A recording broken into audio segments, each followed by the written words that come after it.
ஒரு சின்ன பையன் என்னை தேடிட்டு ஓடி வந்தான். ஒரு கதை சொல்லுங்கன்னா, சொந்தமாக எதுவும் தெரியாதே என்ன, உங்களுக்கு சொந்தமாக எதுவும் தெரியாதுன்னு எனக்கும் தெரியும் அப்படின்னா. இந்த பையன் அடிக்கடி என்கிட்ட வந்து கதை கேட்குறவன், அதனால் என்னோட ரகசியம்லாம் அவனுக்கு அத்துப்படி. அதனால தான் அவ்வளவு தெளிவாக அடித்து விட்றான். சரி, இப்போ என்ன செய்யலாம்னு, பழைய கதை ஏதாவது ஒன்று சொல்லுங்களேன்னா. உனக்கு கிருஷ்ணதேவராயரை தெரியுமான்னு. அவர்கிட்ட நேரில் பழக்கம் இல்லை, ஆனால் அவரை பற்றி புஸ்தகத்தில் படிச்சிருக்கேன்னா. சரி, இவங்கிட்ட மேற்கொண்டு பேச்சு கொடுத்தா நம்மளை ஒரு மாதிரி ஆக்கி விடுவான் அப்படிங்கிறத யூகம் பண்ணிட்டு அவனை உட்கார வச்சு கடைசி வரைக்கும் குறுக்க பேசக்கூடாது அப்படின்னு ஒரு கண்டிஷனையும் போட்டுட்டு அந்த கதையை சொன்னேன். ஒரு சமயம் கிருஷ்ணதேவராயர் சமஸ்தானத்துக்கு ஒரு பெரிய வித்வான் வந்து சேர்ந்தாராம். என்னோட போட்டி போடுறதுக்கு இந்த ஊரில் யாராவது இருக்கீங்களா அப்படின்னு சவால் விட்டாராம். அந்த ஊரில் இருந்த பெரிய பெரிய வித்வான்லாம் இது ஏதுடா வம்பா போச்சுன்னு நினைக்க ஆரம்பிச்சிட்டாங்க. யாரும் அந்த ஆளோட போட்டி போடுறதுக்கு தயாராக இல்லை. எல்லாரும் நடுங்கிக்கிட்டு இருக்கிறாங்க. அந்த நேரத்தில் ஒருத்தன் மட்டும் தைரியமாக முன்னுக்கு வந்தான். அது யாருன்னா தெனாலிராமன். அந்த சமஸ்தானத்தில் விகட கவி அவன். என்ன அனுப்புங்க போட்டிக்கு, நான் ஜெயிச்சு காட்டுறேன்னா. உனக்கு அவ்வளவு தைரியம் இருக்குதா அப்படின்னு கேட்டாங்க. தைரியம் மட்டும்தான் என்கிட்ட இருக்குது, ஆனால் தைரியம் இருந்தால் அதிர்ஷ்டம் தேடிட்டு வருங்கிறது எனக்கு தெரியும் அப்படின்னா. அடுத்த நாள் போட்டி ஆரம்பமாச்சு.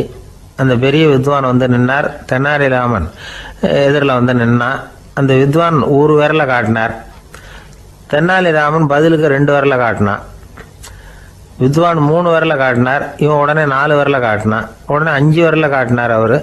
தெனாலிராமன் உடனே தன்னுடைய கை முஷ்டியை காட்டினான், கையை மூடி காட்டினான். அவ்வளோதான். அந்த பெரிய வித்வான் கிருஷ்ணதேவராயர் காலில் விழுந்தார். நான் தோத்துட்டேன், என் தோல்வியை ஒத்துக்கிறேன் அப்படின்னு சொல்லிவிட்டார். கிருஷ்ணதேவராயர் அவரை தனியாக அழைச்சிட்டு போய் என்ன நடந்ததுன்னு விசாரித்தார். அந்த வித்வான் விளக்கம் கொடுத்தார். ஆண்டவன் ஒருவன் தான் உண்டுங்கிறத விளக்கிறதுக்காக நான் ஒரு விரலை காட்டினேன். அப்படி இல்லை, சக்தியை சேர்த்தா சக்தி சிவன் 2 பேர் உண்டுன்னு உங்கள் வித்வான் 2 விரலை காட்டினார். மூர்த்திகள் 3 பேருங்கிறதுக்காக நான் 3 விரலை காட்டினேன். வேதங்கள் 4ன்னு சொல்லி ஒரு 4 விரலை காட்டினார். பஞ்சபூதங்கள் 5ன்னு நான் 5 விரலை காட்டினேன். அதையெல்லாம் அடக்கி ஆளணும்னு சொல்லி அவர் கையை மூடி உறுதியாக காட்டினார். அடடா, உங்கள் வித்வானுக்கு எப்பேற்பட்ட அறிவு, அவர் தான் ஜெயிச்சார், நான் தோத்துட்டேன் அப்படின்னார் அவர். அப்படி சொல்லிவிட்டு அவர் போயிட்டார். அதுக்கப்புறம் தெனாலிராமனை கூப்பிட்டு என்னப்பா நடந்தது அப்படின்னு கேட்டாராம். அதுக்கு தெனாலிராமன் விளக்கம் கொடுத்துருக்குறான். அவன் முதல்ல என்னை கொன்னுடுவேன்னு அந்த வித்வான் ஒரு விரலை காட்டினான். உடனே ஒரு 2 கண்ணையும் தோண்டி போடுவேங்கிறதுக்காக நான் 2 விரலை காட்டினேன். உனக்கு நாமம் போட்டுருவேன்னு சொல்லி 3 விரலை காட்டினான். அதை அழிச்சிருவேன்னு 4 விரலை காட்டினேன். உன்னை அரைஞ்சிருவேன்னு அவன் 5 விரலை காட்டினான். நான் உங்களை குத்தி போடுவேன்னு சொல்லி கையை மூடி காட்டினேன் அப்படின்னா. இப்போ பாருங்க, ஜெயிச்சது யார்? தைரியம் மட்டும் இருந்துட்டா அதிர்ஷ்டம் தானாக தேடி வருங்கிறது எவ்வளவு உண்மையாக போச்சு. அதனால் நாம் எப்பவும் தைரியமாக இருக்கணும்னு சொல்லிவிட்டு என் எதிரில் கதை கேட்டுட்டு உட்காந்துருந்த சின்ன பையனை பார்த்தேன். அவன் என்னை நிமிர்ந்து பார்த்தான். அவன் தன்னோட கை கால் 2ஐயும் ஒரு மாதிரியாக என் முன்னால் தூக்கி 20 விரலை காட்டினான். எனக்கு ஒன்றும் புரியல. இதுக்கு என்னப்பா அர்த்தம்னு கேட்டேன். இதே கதையை இதுக்கு முன்னாடி என்கிட்ட 20 தடவை நீங்கள் சொல்லியிருக்கீங்கன்னு அர்த்தம் அப்படின்னா. ஒருத்தர் வேகமாக நடந்து போகிறார். கடத்தெருவில் ஒரு ஸ்வீட்டு கடையை பார்க்குறார். உடனே சடன் பிரேக் போட்டது மாதிரி நிற்கிறார். ஒரு ஸ்வீட் வாங்கி சாப்பிட்லாமேன்னு மனசு சொல்லுது. டாக்டர் வேணாம்னு சொல்லியிருக்கிறார், உடம்புக்கு ஒத்துக்காது, அதனால் அது வேணாம்னு சொல்லுது அறிவு. இவர் மனசு சொல்கிறத கேட்கல, அறிவு சொல்கிறபடி கேட்குறார். அதனால் மறுபடியும் வேகமாக அங்கேருந்து நடந்து போயிடுறார். அவர் நல்ல மனுஷன். மனுஷனுக்கு அறிவும் இருக்குது, உணர்ச்சியும் இருக்குது. எதுக்கு எடுத்தாலும் உணர்ச்சி வசப்பட்டுக்கிட்டு இருக்கக்கூடாது, அறிவு வசத்தில் நாம் இருக்கணும். அப்போ தான் நாம் நல்லபடியாக வாழ முடியும். இல்லைன்னா அவஸ்தை தான். மகாபாரதத்தில் சந்தனுன்னு சொல்லி ஒரு அரசன் வர்றான். அவன் ஒரு சமயம் அறிவு வசப்படாமல் உணர்ச்சி வசப்படுறான். அதாவது ஒரு நாள் கங்கை கரையில் ஒரு அழகான பொண்ணை பார்க்குறான். இவனுடைய மனசு அவகிட்ட போயிடுது. அவளை வந்து கல்யாணம் பண்ணிக்கிறதுக்கு ஆசைப்படுறான். அந்த பொண்ணு சரின்னு சம்மதிக்கிறா. ஆனால் ஒரு நிபந்தனை போடுறா. அந்த நிபந்தனைக்கு சம்மதம்னு சொன்னாதான் உன்னை கல்யாணம் பண்ணிக்குவேன்னு சொல்கிறா. சரி, அவள் போட்ட நிபந்தனை என்ன தெரியுமா? இது மாதிரி, நான் உங்கள் மனசு புண்படுற மாதிரி எந்த காரியம் பண்ணாலும் நீங்கள் என்ன ஏன்னு கேட்கக்கூடாது, நான் செய்கிற காரியத்தை தடுக்கவும் கூடாது. அப்படி நீங்கள் செஞ்சால் அடுத்த கணமே நான் உங்களை பிரிஞ்சு போயிடுவேன். இதுதான் அந்த பொண்ணு போட்ட நிபந்தனை. சந்தன அரசன் இந்த நிபந்தனையை வந்து ஒத்துக்கலாமா? இதை அறிவுபூர்வமாக யோசிச்சிருந்தா இதுக்கு கட்டுப்பட்டுருக்க மாட்டான். இந்த நிபந்தனைக்கு நான் சம்மதிக்க மாட்டேன்னு தான் சொல்லியிருக்கணும். ஆனால் அவன் அந்த நேரத்தில் உணர்ச்சி வசத்தில் இருந்தான். அதனால் நீ என்ன சொன்னாலும் சரின்னு ஒத்துக்கிட்டான். அவள் கல்யாணம் பண்ணிக்கிட்டான். இதனால் என்ன ஆச்சு? 7 பச்சை இளம் குழந்தைகளை பிறந்த உடனே அவள் கங்கையில் தூக்கி எறிஞ்சி கொல்லக்கூடிய கோர காட்சியை இவன் ஒன்று பின்னாடி ஒன்றா பார்க்க வேண்டியதாக போச்சு. கடைசியில் 8வது குழந்தை பிறந்ததுன்னு தான் அவனுடைய அறிவு மேலோங்குது. அந்த கொடிய செயலை தடுத்து நிறுத்துறான். அந்த 8வது குழந்தை தான் பின்னாடி பீஷ்மர் ஆகிறார். ஒரு பக்தி பிரசங்கத்தில் ஒரு பேச்சாளர் இந்த விஷயத்தை சொல்லிவிட்டு இன்னொரு விஷயமும் சொன்னார். அது என்னன்னா, சந்தனு மன்னன் அறிவுக்கும் உணர்ச்சிக்கும் நடுவில் அகப்பட்டு தவிச்சதுனால அவன் வம்சத்தில் வந்த கௌரவர்கள் உணர்ச்சி வசப்பட்டாங்க, பாண்டவர்கள் அறிவு வசப்பட்டாங்க அப்படின்னு சொன்னார். மனுஷனுக்கு உணர்ச்சியை விட அறிவு மேலோங்கி இருக்கணுங்கிறது சரிதான். ஆனால் அந்த அறிவை எப்படி உபயோகப்படுத்துகிறோங்கிறது முக்கியம். ஒருத்தர் சொன்னார், சார் இன்னைக்கு கோயம்புத்தூரில் ஒரு கல்யாணம், அதுக்கு நான் போக முடியலேன்னு நினைக்கும் பொழுது மனசுக்கு ரொம்ப வருத்தமாக இருக்குது சார் அப்படின்னார். ரொம்ப உணர்ச்சி வசப்பட்டார். அதுக்காக கவலைப்படாதீங்க சார், ஒரு வாழ்த்து தந்தி கொடுத்துருங்களேன் அப்படின்னார் இன்னொருத்தர். அது எப்படி சார் முடியும்னார் அவர். நான் தானே சார் கல்யாண மாப்பிள்ளை அப்படிங்கிறார் அந்த ஆள். ஒரு நண்பர் வந்தார். ரொம்பவும் இறுக்கமாக உடை அணிஞ்சிருந்தார். அதாவது ஆடைக்குள்ளே அவர் மாட்டிக்கிட்டு இருந்தது மாதிரி தெரிஞ்சது. ஏன் துணி குறைச்சலாக எடுத்துட்டீங்களா அப்படின்னு கேட்டோம். இல்லைங்க, எனக்கு எப்போவுமே இறுக்கமாக உடை அணிகிறது தான் பிடிக்கும் அப்படின்னார். ஒருத்தர் எப்படி உடை அணிகிறார் அப்படிங்கிறத வச்சு அந்த ஆள் எப்படிப்பட்டவர் அப்படிங்கிறத கண்டுபிடிச்சிடலாம். உடை அணிகிற விதம் ஒருத்தருடைய மனநிலையை வெளிப்படுத்துதான். இப்போ இறுக்கமான உடை அணிகிறவங்க பொதுவாக மன நிம்மதி இல்லாதவங்களாக இருப்பாங்களாம், கோபக்காரங்களாக இருப்பாங்களாம். ரொம்ப தொலைதொலைப்பாக ஆடை அணிகிறவங்க இருக்கிறாங்கல்ல, அவங்கெல்லாம் அமைதியான ஆளாக இருப்பாங்களாம், சாந்தமாக இருப்பாங்களாம். இவங்கெல்லாம் போராடுறதுக்கு சரியாக வரமாட்டாங்களாம். இப்படி ஒரு கணிப்பு இருக்குது. அதனால தான் போர் வீரர்களுக்கெல்லாம் இறுக்கமான உடையை தான் கொடுக்கறது வழக்கம். ஆனால் சன்னியாசிகளை பாருங்கள், அவங்களுக்கெல்லாம் ரொம்ப தொலை உடைகள் தான். அவங்கெல்லாம் டைட் பேண்ட் போட்டுக்கிட்டு நிற்க மாட்டாங்க சன்னியாசிகள்லாம். அதே மாதிரி சன்னியாசிகள்லாம் காவி உடையை தேர்ந்தெடுக்கிறதுக்கும் காரணம் உண்டு. பல ஆண்டுகள் சோதனை செஞ்சு பார்த்துட்டு தான் சன்னியாசத்துக்கு காவி தான் சரி அப்படின்னு முடிவு பண்ணியிருக்கிறாங்க. இப்போ பௌதீக விஞ்ஞானப்படியும் அதுதான் சரி. அதாவது சூரிய ஒளியில் 7 வண்ணங்கள் உண்டு. ஒரு பொருள் மேலே அது விழும் பொழுது அந்த பொருள் நமக்கு சிவப்பாக தெரிஞ்சதுன்னா அந்த பொருள் சிவப்பை தவிர மற்ற எல்லா நிற கதிர்களையும் உள்வாங்கிக்கிட்டு சிவப்பு நிறத்தை மட்டும் வெளியில் விடுது, அதாவது விலக்கி விடுது. அதனால தான் அந்த பொருள் சிவப்பாக தெரியுது. உடல் ஆரோக்கியத்துக்கு ஓரளவு சிவப்பு தேவைப்படுது. அதனால தான் காவி உடை அணிஞ்சால் சூரிய ஒளி ஓரளவு சிவப்பை விலக்கிவிடும். அதாவது சிவப்பின் பலனும் கிடைக்கும், இந்த சிவப்பின் கெடுதலும் இல்லை அப்படின்னு யோசனை பண்ணாங்க. காவி உதய வேளையின் நிறம். கீழ் வானத்தில் கதிர் உதிக்கிற வேளையில் முதல் ஒளி தோன்றுகிற நேரத்தில் காவி நிறம் தான் கசியும். தியானம் செய்கிறப்போ முதல்ல காணக்கூடிய ஒளி காவி நிறம் தான். தியானத்தின் உச்ச நிலையின் நிறம் நீலம். தியானம் காவி நிறத்தில் ஆரம்பமாகி நீல நிறத்தில் நிறைவடைகிறது அப்படிங்கிறார் ஓஷோ. நீலம் தியான சிகரம், காவி தியான ஆரம்ப குறியீடு, ஒரு சன்னியாசியின் ஆரம்ப தரிசனம் அப்படிங்கிறார் அவர். ஒருத்தர் நாள் பூரா காவி உடையே அணிஞ்சிருந்தா அந்த நிறம் அவருக்கு தியானத்தை பற்றிய நினைவை ஊட்டிக்கிட்டே இருக்கும். இப்படியே ஆடைக்கும் தியானத்துக்கும் இடையில ஒரு தொடர் ஏற்படுது. ஒரு துறவியின் உள்ளார்ந்த பண்பாக அது மாறுது. கடை வீதியில் ஒரு பொருள் வாங்க போகிறோம், அது மறந்துடக்கூடாதுங்கிறதுக்காக ஞாபகம் முடிச்சு போட்டுக்கிறோம். அந்த முடிச்சுக்கும் பொருளுக்கும் தொடர்பு இல்லை. ஆனால் கடை வீதிக்கு போன உடனே அந்த முடிச்சு அந்த பொருளை ஞாபகப்படுத்துது. அதாவது அந்த முடிச்சு ஒரு தொடர்பு அம்சமாக அமையுது. அது மாதிரி தான் காவி உடையும். ஒரு துறவி நடக்கும் பொழுது, சாப்பிடும் பொழுது, குளிக்கும் பொழுது அவருடைய காவி உடை அவருக்கு ஞாபகப்படுத்திக்கிட்டே இருக்கும். அது ஒரு நிலைப்படுத்தப்பட்ட நினைவாக ஞாபகம் முடிச்சாக மாறிடுது. காவி ஆடை இல்லைன்னா ஒருத்தரால் துறவியாக முடியாதுன்னு அர்த்தம் இல்லை. அதே நேரத்தில் காவி ஆடையால் ஒன்றும் பிரயோஜனம் இல்லை, அதில் ஒன்றும் அர்த்தம் இல்லை அப்படின்னு சொல்லிட முடியாது. இதுதான் உண்மை. இவ்வளவு தூரம் காவி ஆடையை பற்றி சொல்கிறதுனால எல்லாரும் சன்னியாசியாக போயிடுங்கோ அப்படின்னு நாம் சொல்கிறதாக யாரும் நினச்சிடக்கூடாது. மனசுக்கும் நிறத்துக்கும் உள்ள சம்பந்தத்தை தெரிஞ்சுக்கிறதுக்காக தான் இவ்வளவும். நமக்கு தெரிஞ்ச நண்பர் ஒருத்தர் இருக்கிறார், ஆஃபீஸில் வேலை பார்க்குறவர். ஒவ்வொரு மாதமும் 20ஆம் தேதிக்கு பிறகு அவரை போய் பார்த்தீங்கன்னா காவி உடை அணிஞ்சிக்கிட்டு, கண்ணை மூடிக்கிட்டு, கை ரெண்டையும் விரித்து வச்சுக்கிட்டு தியானத்திலேயே உட்காந்துருப்பார். ஏன் இப்படி பண்ணுறீங்கன்னு கேட்டேன்.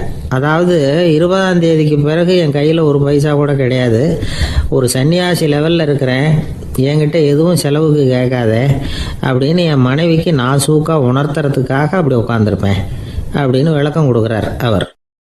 ஒரு சராசரி மனிதனுடைய இயல்பு என்ன? இன்பம் வந்தால் துள்ளி குதிப்பான், துன்பம் வந்தால் சோர்ந்து போய் ஒரு மூலையில் உட்காந்துருவான். இவன் தான் சராசரி மனிதன்.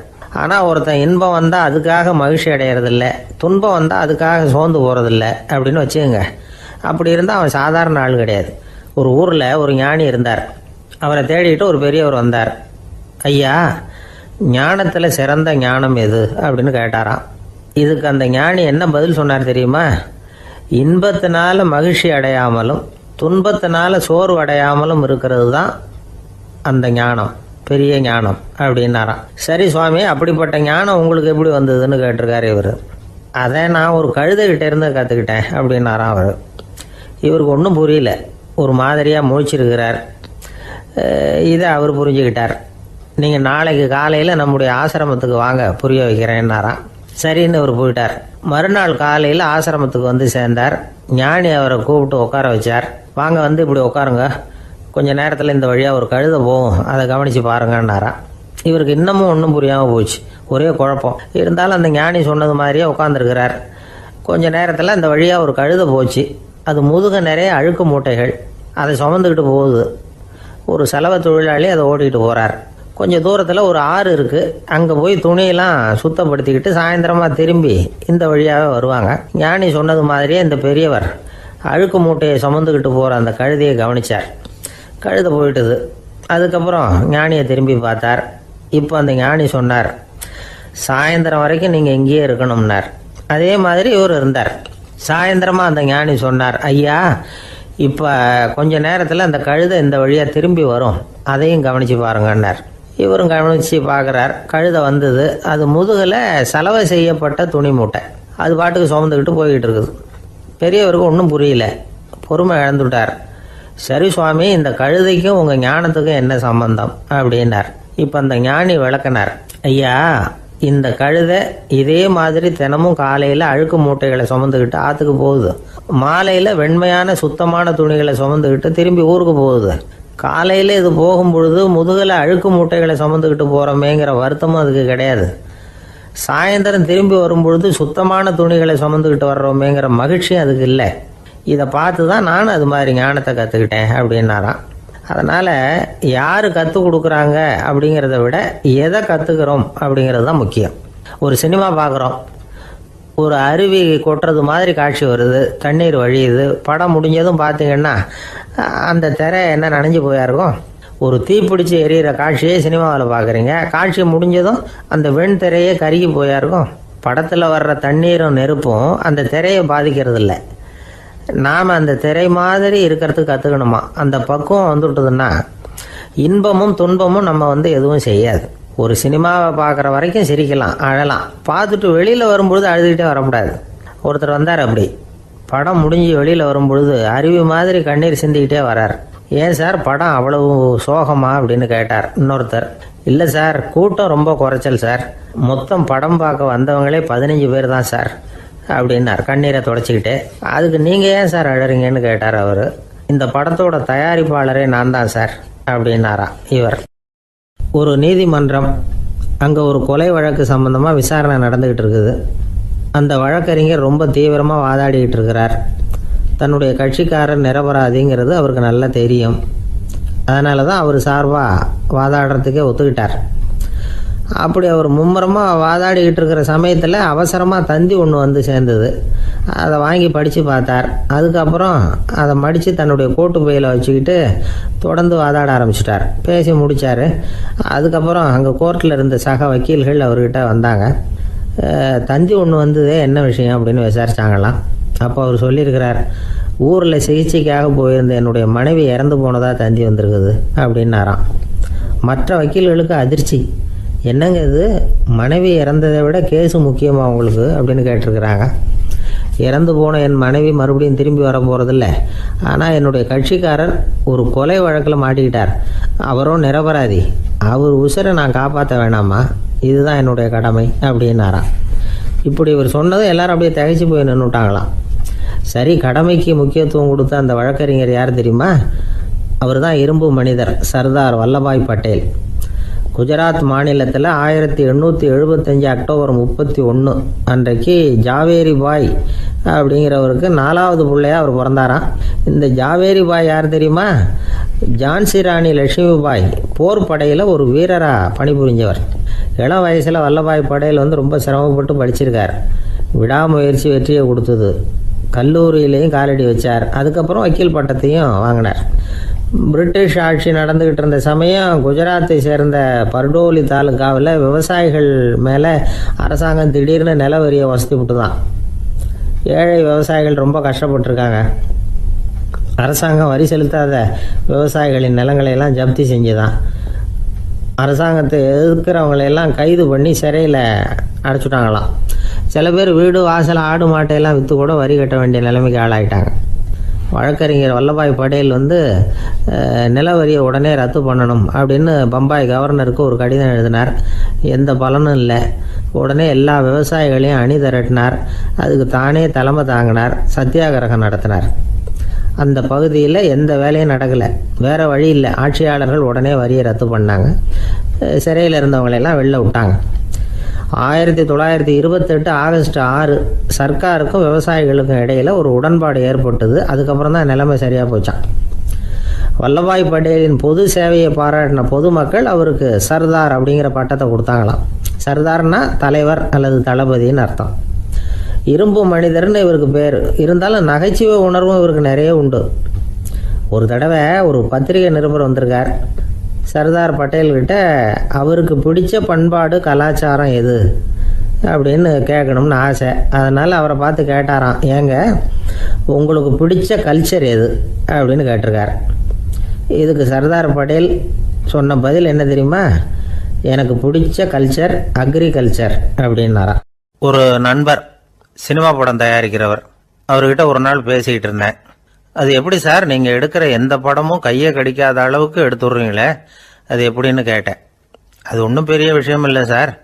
பெண்களுக்குன்னு சில உருக்கமான காட்சிகள், இளைஞர்களுக்குன்னு சில நடனங்கள், அடிதடி காட்சிகள், அப்புறம் வயசானவங்களுக்குன்னு சில ஆன்மீக காட்சிகள், சின்ன பிள்ளைங்களுக்கு சிரிப்பு, இப்படி எல்லாமும் சேர்த்து நான் படம் எடுக்கிறேன். மசாலா படம்னு பேர். இது ரொம்ப பெருசாக இல்லைன்னாலும் ஓரளவுக்கு சுமாராக ஓடிடும், கையை கடிக்காது அப்படின்னார். இது ஒரு உத்தி. சில பத்திரிகை ஆசிரியர்களும் இந்த உத்தியை கையாளுறது உண்டு. இந்த உத்திக்கு பார்னம் உத்தி அப்படின்னு பேர். பார்னம் எஃபெக்ட் அப்படின்னு சொல்லுவாங்க. அதாவது ஃபீனியஸ் டி பார்னம் அப்படின்னு ஒருத்தர் அமெரிக்காவில் இருந்தாராம்.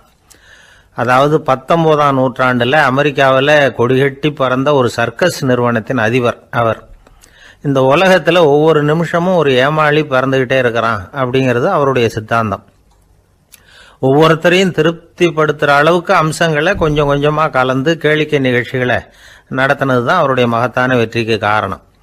அதனால் அந்த உத்தியை யார் கடைப்பிடிச்சாலும் சரி, அதுக்கு பார்னம் உத்தி அப்படின்னு பேர் வந்துட்டுது. ஜோசியம் சொல்கிறவங்களுக்கும் இந்த உத்தி தான் கை கொடுக்குது. ஒரு விஷயத்தை ஒருத்தருடைய கோள் நிலைகள் அல்லது கையெழுத்து நிரூபிக்கிறதாக அவர்கிட்ட சொன்னால் அதை அவர் நம்பிவிடுவார். ஆனால் அந்த விஷயம் நல்லதாக இருக்கணும், நேர்மையானதாக இருக்கணும், அதாவது பாசிட்டிவாக இருக்கணும். 8ஆம் இடத்துல குரு, 9ஆம் இடத்துல சனி, நீங்கள் ஒரு பெரிய மேதை தான் அப்படின்னு சொல்லுவாங்க. கேட்குறவங்களுக்கு அதை மறுக்கிறதுக்கு மனசு வராது. அப்படி சொல்லும் பொழுது கூடவே என்ன கொஞ்சம் முன்கோபம் அதிகமாக இருக்கும், இருந்தாலும் அது உடனே மறைஞ்சிரும் அப்படின்னு சில அற்ப விஷயங்களையும் சொன்னாலும் அதையும் சரிதான்னு சொல்லி ஒத்துக்குவாங்க. ஆளுமையை எடை போடுகிற ஒரு நிறுவப்பட்ட உத்தியின் மூலமாக தன்னுடைய குணாதிசயங்கள் கண்டுபிடிக்கப்பட்டதாக அவர் நம்புறது தான் இதுக்கு காரணம். இந்த மாதம் பணத்தட்டுப்பாடு கொஞ்சம் இருக்கும், உடம்புல ஏதாவது கொஞ்சம் அசௌகரியம் இருக்கும், வீட்டுக்குள்ளே லேசாக மனஸ்தாபம் வரலாம், இது மாதிரி பொதுப்படையாக சிலதை சொன்னாலே போதும், மக்களை நம்ப வச்சுடலாம். இதெல்லாம் நமக்கு மட்டும்தான் ஏற்படுது அப்படின்னு சொல்லி அவங்க நினைக்கிறது தான் காரணம். இதுதான் பார்னம் உத்திங்கிறது. மனிதர்கள் பாராட்டுகளை விரும்புகிறதும் விமர்சனங்களை வெறுக்கிறதும் பார்னம் உத்தியின் அடுத்த கூறு. அதனால் ஒருத்தருக்கு ஜோசியம் சொன்னாலும் சரி, அவருடைய ஆளுமையை மதிப்பிடுறதாக இருந்தாலும் சரி, அவரை புகழற மாதிரி இருந்தாலும் சரி, அப்படி இருந்தால் தான் அது சரியாக இருக்கும்.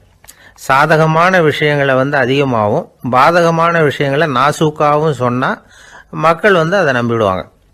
ஒருத்தரை கருமின்னு சொன்னால் ஏற்றுக்க மாட்டார். அதையே கொஞ்சம் மாற்றி நீங்கள் கொஞ்சம் சிக்கனமான ஆசாமி அப்படின்னு சொன்னால் நீங்கள் சொல்கிறது சரிதான் சார் அப்படிம்பார். நீங்கள் பெரிய செலவாளி தான், இருந்தாலும் நல்ல விஷயங்களுக்கு தான் செலவழிப்பீங்க அப்படின்னு சொல்லணும். இப்படி இந்த வாரணம் உத்தியை கடைபிடிச்சி இன்னைக்கு வெற்றிகரமாக காலம் தள்ளுறவங்க நிறைய பேர் இருக்கிறாங்க. இந்த உலகத்தில் ஒவ்வொரு நிமிஷமும் ஒரு ஏமாளி பறந்துக்கிட்டே இருக்கிறான் அப்படிங்கிறது தான் ஃபீனியஸ் பார்னம் அவர்களுடைய நம்பிக்கை. அதை விட அடுத்தவங்களை ஏமாளியாக நினைக்கிற மனுஷர்கள் தான் இன்னைக்கு உலகத்தில் ரொம்ப அதிகம். ஒருத்தர் தன்னுடைய மேலதிகாரிகிட்ட போய், ஐயா ஒரு நாள் லீவு வேணும், என் தங்கச்சிக்கு கல்யாணம் அப்படின்னார். அவரு பார்த்தார், ஒரு 10 நிமிஷம் வெளியில் இருங்கன்னார். 10 நிமிஷம் கழித்து கூப்பிட்டார். இதை பாருங்க, நீங்கள் சொல்கிறது பொய். இப்போ உங்கள் தங்கச்சிக்கு ஃபோன் பண்ணேன், அவங்க தனக்கு 2 வருஷத்துக்கு முன்னாடியே கல்யாணம் ஆகிட்டதாக சொல்கிறாங்க அப்படின்னார். உடனே இவர் சொன்னார், சார் இப்போ நீங்கள் சொல்கிறதும் பொய்யா தான் இருக்கணும், ஏன்னா நிஜமாக எனக்கு ஒரு தங்கச்சியே கிடையாது அப்படின்னார். சில பேர் ஆளை பார்த்தா 60 வயசு மாதிரி தோணும், உண்மையான வயசு என்னன்னு பார்த்தா 40 அல்லது 45 சில பேரை பார்க்கறதுக்கு 45 மாதிரி தெரியும், உண்மையிலேயே 65 தாண்டி இருப்பாங்க. ஒரு மனிதனுக்கு 2 வகையான வயது உண்டுங்கிறார் ஓஷோ. அதாவது உடம்புக்குன்னு ஒரு வயசு, மனசுக்குன்னு ஒரு வயசு. முதல் உலக மகாயுத்தம் நடந்தது இல்லையா, அது முடிஞ்சதுக்கு அப்புறம் முதல் தடவையா மனிதனின் மூளை வளர்ச்சியை பற்றி மனநல வைத்தியர்கள் ஒரு கணக்கெடுப்பு சோதனை நடத்தினாங்களாம். அது வரைக்கும் மனிதனுக்கு 2 வகையான வயது உண்டுன்னு யாரும் சிந்திச்சதே இல்லையா. அந்த உலக மகாயுத்தம் முடிஞ்சதுக்கு அப்புறம் மனிதனுடைய சராசரி மனதின் வயதை கணக்கிட்டு பார்க்கும் பொழுது அவங்களுக்கெல்லாம் ரொம்ப அதிர்ச்சியாக இருந்துதான். ஏன்னா அது ரொம்ப பின்தங்கிய நிலையில் இருந்திருக்கு, வளர்ச்சி அடையாத நிலையில் இருந்திருக்கு. அவங்க கண்டுபிடிச்ச பிரகாரம் அப்போ மனசோட சராசரி வயசு என்ன தெரியுமா, 14. அப்படின்னா பார்த்துங்க, உடல் ரீதியாக ஒருத்தரோட வயசு 70 கூட இருக்கலாம், ஆனால் மனசோட வயசு 14 தான். இதுக்கு நேர்மாறாக அமைஞ்சு போச்சுன்னு வச்சுங்க. அதாவது ஒருத்தருக்கு உண்மையிலேயே 14 வயசு, அதாவது உடலோட வயசு 14, அவரோட மனசின் வயசு 70ன்னு வச்சுக்கோங்க. இப்படி அமைஞ்சு விட்டதுன்னா அவர் சீக்கிரம் ஞானத்தன்மை அடைஞ்சிருவார் அப்படின்னு அர்த்தம். இப்போ நமக்கெல்லாம் உடம்போட வயசு மனசோட வயசு ரெண்டும் ஒன்றா இருந்துட்டா அதுவே போதும், அதுவே பெரிய விஷயம். இப்போ எமர்சன் கிட்ட போய் ஒருத்தர் கேட்டாராம், உங்கள் வயசு என்ன அப்படின்னு. அவர் உடனே பதில் சொல்லியிருக்கார், 360 வருஷம் அப்படின்னாராம். கேட்டவர் குழம்பி போயிட்டார். அவர் என்ன சொல்கிறாரு, 360 வயசா, என்ன நம்ம காதில் தான் சரியாக விழலையா? எமர்சன் எப்பவும் உண்மையை பேசுகிற ஒரு சிறந்த அறிவாளி, அவர் இப்படிலாம் பொய் சொல்ல மாட்டாரே அப்படின்னு ஒரு யோசனை பண்ணிக்கிட்டே இவர் மறுபடியும் அவர் கிட்ட போனாராம். ஐயா நீங்கள் சொன்னது சரியாக என் காதில் விழலை, அதனால் மறுபடியும் கேட்குறேன், உங்கள் வயசு என்ன அப்படின்னாராம். எமர்சன் மறுபடியும் சொல்லியிருக்கிறார் 360 வருஷம்னு. வந்தவருக்கு உண்மையிலேயே அதிர்ச்சியாக போட்டுது. அதுக்கப்புறம் மெதுவாக ஆரம்பித்தாராம், ஐயா நீங்கள் சொல்கிறத என்னால் ஏற்றுக்க முடியாது, எப்படி பார்த்தாலும் இப்போ உங்களுக்கு வயசு ஒரு 60க்கு மேலே இருக்காதுன்னு நினைக்கிறேன் அப்படின்னாராம். நீங்கள் சொல்கிறது சரிதான், அது என் உடம்போட வயசுன்னாராம் எமர்சன். அப்படின்னா ஏற்கனவே நீங்கள் சொன்னது அப்படின்னு கேட்டிருக்காரு, அது என் மனசோட வயசு அப்படின்னாராம். நம்மளை பொறுத்த வரைக்கும் அறிவு தூசு படிஞ்சிருக்கு, அது மாதிரியே அன்பும் மாசுபட்டிருக்கு. இது ரெண்டையும் சுத்தம் பண்ண வேண்டியிருக்குது, அப்போ தான் நாம் சரியான வயசில் வாழ முடியும். ஒரு ஆசாமி இருக்கிறார், அவருக்கு உடம்போட வயசு அதிகம், மனசோட வயசு ரொம்ப குறைச்சல், குழந்தை மாதிரி. அவர் ஒரு ஆஸ்பத்திரியில் படுத்திருக்கிறார். நர்சம்மா எல்லாருக்கும் மருந்து கொடுத்துட்டு போகிறாங்க. கொஞ்ச நேரம் கழித்து திரும்பி வந்தாங்க. அப்போ இவர் அந்த அம்மாவை கூப்பிட்டு சொல்கிறார், இதை பாருங்கள் சிஸ்டர், நீங்கள் எல்லாருக்கும் சின்ன சின்ன மாத்திரையாக கொடுத்துட்டு எனக்கு மட்டும் நீளமான மாத்திரையாக கொடுத்துட்டீங்க, முழுங்கிறதுக்கு ரொம்ப கஷ்டமாக போச்சு, இனிமேல் எனக்கும் சின்ன மாத்திரையாக கொடுங்க சிஸ்டர் அப்படின்னாராம். அந்த அம்மா உடனே அதிர்ச்சியாகி தலையில் அடிச்சுக்கிட்டாங்களாம். நான் கஷ்டப்பட்டு மாத்திரையை முழுங்கினத்துக்கு நீங்கள் ஏமா தலையில் தட்டிக்கிறீங்க அப்படின்னு கேட்டிருக்காரு இவர். இதுக்கு அவங்க சொல்லியிருக்கிறாங்க, நான் உங்களுக்கு கொடுத்துட்டு போனது மாத்திரை இல்லைங்க, அது தெர்மாமீட்டர் அப்படின்னாங்களாம். ஒருத்தர் ஓடி வந்தார், இன்னொருத்தரை பார்த்து, சார் உங்கள் சைக்கிளை ஒரு நாள் இரவல் கொடுங்களேன், பக்கத்து ஊருக்கு போயிட்டு வர வேண்டியிருக்கு அப்படின்னார். இவர் சைக்கிளை கொடுத்து பத்திரமா கொண்டுட்டு போங்கன்னார். சார் இதை பத்திரமா கொண்டு போகிறேன், கவலையே வேணாம், ஏன்னா இது உங்களோட சைக்கிள் அப்படின்னு நான் நினைக்கல, என்னோட சைக்கிளாக நினைக்கிறேன் அப்படின்னார். அதுக்கப்புறம் தான் இவருக்கு உண்மையாகவே பயம் வந்துட்டுது. ஏன்னா அவர் சொன்னது மாதிரி அதை தன்னோட சைக்கிளாகவே நினச்சி தள்ளிட்டு போட்டா என்ன பண்ணுறது? எது எதை நம்முடையதா நினைக்கணுங்கிறதுக்கு ஒரு வரையறை இருக்குது. சில பேர் ஆஃபீஸையே வீடாக நினச்சி விடுறது உண்டு. அப்படிப்பட்டவங்க கூட வீட்டை ஆஃபீஸாக நினைக்கிறது இல்லை. ஏன்னா வீட்டில் இவர் ஆஃபீஸராக நடந்துக்க முடியறதில்லை. இதெல்லாம் ஒரு பக்கம் இருக்கட்டும். இப்போ விஷயத்துக்கு வருவோம். பொறியியல் மேதை டாக்டர் விஸ்வேஸ்வரய்யா இருந்தார் இல்லையா, பாரத ரத்னா விருதெல்லாம் கொடுத்தாங்களே. ஆஃபீஸ் வேலை வேற, சொந்த வேலை வேற அப்படிங்கிறதுக்கு ஒரு உதாரணமாக இருந்தவர் அவர். மைசூர் மகாராஜா கிட்ட திவானா இருந்தார். அவர் ஒரு நாள் அரசாங்க வேலை காரணமாக வெளியூர் போயிருந்தார். ஹாசன்கிற ஊருக்கு பக்கத்தில் ஒரு பயண மாளிகை, அங்கே தங்கிவிட்டார். ராத்திரி அங்கே தங்கி இருந்துட்டு விடிஞ்சதும் ஊருக்கு திரும்புறதாக திட்டம். ராத்திரி தூங்குறதுக்கு ரொம்ப நேரம் ஆயிட்டுது. ரொம்ப நேரம் வரைக்கும் அரசாங்க சம்பந்தப்பட்ட வேலைகளையே பார்த்துக்கிட்டு இருக்கிறார். அரசாங்க ஃபைல்கள் நிறைய இருந்தது. அதையெல்லாம் ஒவ்வொன்றா எடுத்தார், படித்து பார்த்தார், பரிசீலனை பண்ணார். அதில் எழுத வேண்டியதை எழுதினார், கையெழுத்து போட்டார். ஒரு வழியாக அந்த வேலையெல்லாம் முடிஞ்சுது. அதுக்கப்புறம் என்ன பண்ணார்னா, தன்னுடைய சூட்கேஸை திறந்தார். அதிலிருந்து 2 மெழுகுவத்தியை எடுத்து கொளுத்தி வச்சார். அந்த பயண மாளிகையில் அது வரைக்கும் எரிஞ்சுக்கிட்டு இருந்த மின்சார விளக்குகளை அணைச்சுட்டார். அதுக்கு பிறகு அந்த மெழுகுவத்தி வெளிச்சத்தில் சில புத்தகங்களை தொடர்ந்து படிக்க ஆரம்பிச்சிட்டார். அந்த பயண மாளிகையில் பணியாளராக இருந்தவர் இதை பார்த்துட்டு ஓடி வந்தார். மறுபடியும் மின் விளக்கு போடுறதுக்காக போனார். விஸ்வேஸ்வரய்யா அதை பார்த்துட்டு போட வேணாம்ட்டாராம். இது வரைக்கும் நான் அரசாங்க அலுவல்களை கவனிச்சுக்கிட்டு இருந்தேன், அதனால மின் விளக்குகள் அப்போ எரிஞ்சதில் தப்பு இல்லை. இப்போ நான் புத்தகம் படிச்சுக்கிட்டு இருக்கேன், இது என்னுடைய சொந்த வேலை. இங்கே இருக்கிற மின் விளக்கு அதுக்காக ஏன் எரியணும் அப்படின்னு கேட்டாராம். இப்போ இருக்கிற சில அரசு பணியாளர்கள்கிட்ட இந்த சம்பவத்தை பேச்சோட பேச்சா சொல்லி பார்த்தேன். அவங்களால இதை ஜீரணிக்கவே முடியல. நேர்மை தேவைதான் சார், அதுக்காக அவ்வளவு தூரத்துக்கு அது தேவையா அப்படிங்கிறாங்க. விஸ்வேஸ்வரய்யா அப்படி பண்ணினது தான் ஒரு நேர்மையாளர் அப்படின்னு இந்த உலகத்துக்கு நிரூபிக்கணுங்கிறதுக்காக இல்லை. தான் அப்படி நடந்து காட்டினா தன்னை சுற்றி இருக்கிறவங்களும் அதை கேள்விப்படுறவங்களும் முடிஞ்ச அளவுக்கு பொது வாழ்க்கையில் அரசு பணியில் நேர்மையை கடைபிடிக்க முயற்சி பண்ணலாமே அப்படிங்கிறதுக்காகத்தான்.